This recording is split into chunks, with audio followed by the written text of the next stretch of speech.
Hey guys, welcome back to another Mythic Legions review. Today we take a look at Queen Urkzaa. On the side of the package we can see a picture of the queen, along with a short story on her lore. On the back of the package we can see some updated art for 2.0, along with a few paragraphs of the lore from Mythic Legions. So let's get her out. Mythic Legions are packaged in a collector-friendly plastic. They are easy to slide off or put back together for storage. Queen Urkzaa, as her name implies, is the queen of the Orc Nation. As she rose to power, she was the first to realize that allegiance to Arthur was crucial to her people's survival. The Orcish army now makes up the bulk of Gorgol Ezerblade's army, and this army is led by the Orc general Urkzaa. As Urkzaa rises to power, Queen Urkzaa's influence fades away.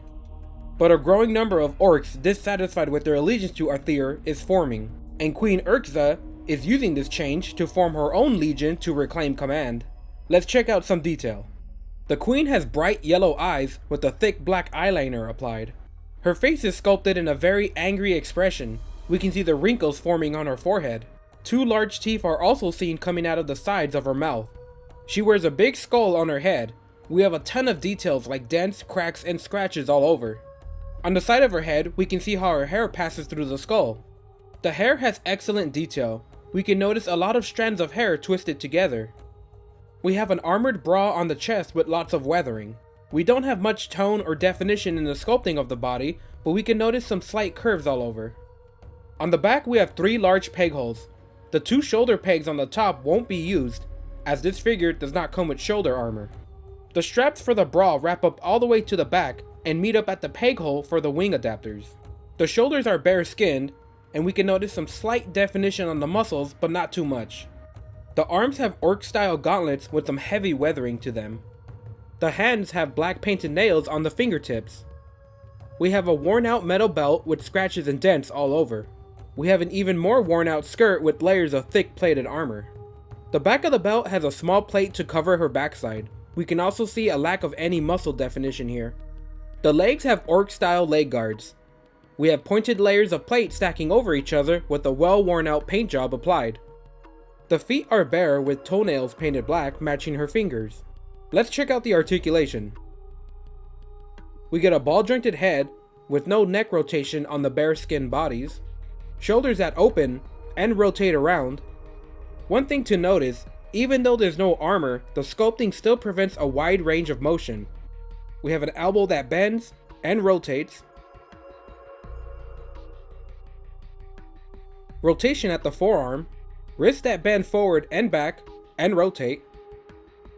We have a ball jointed chest, rotation at the waist, legs that don't open as much, with forward and back movement, rotation at the thigh, knees that bend back only,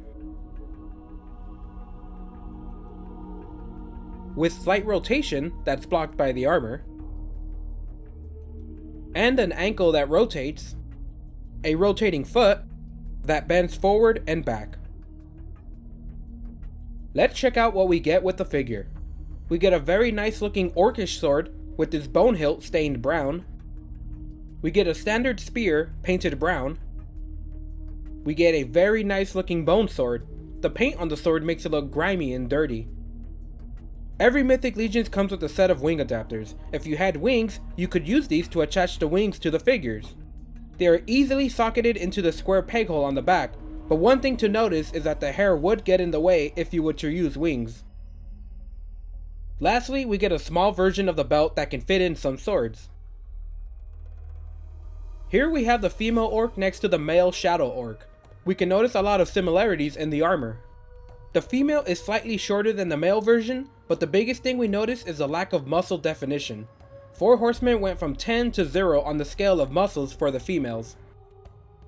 Queen Urkzaa has an amazing head sculpt. Her facial expression, her bone helmet, and her nice long hair really sets this head sculpt apart from other figures.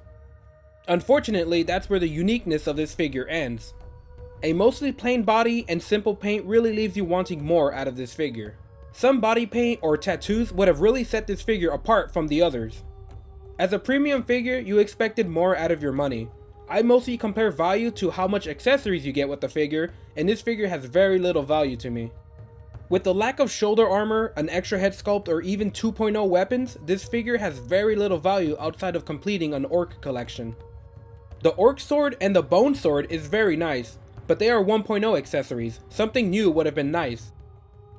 Overall, Queen Urkzaa is a nice figure. She's a must-have in any orc collector's army, but the lack of value makes it hard to recommend. I feel the female bare bodies should have a little bit more muscle definition, especially for a female orc warrior, but that's a personal opinion. If you're a hardcore fan of the orcs and Mythic Legions, she's worth picking up. Otherwise, I'd say get better value somewhere else in the line. Alright guys, that's it for this review. More reviews are on the way, so stay tuned.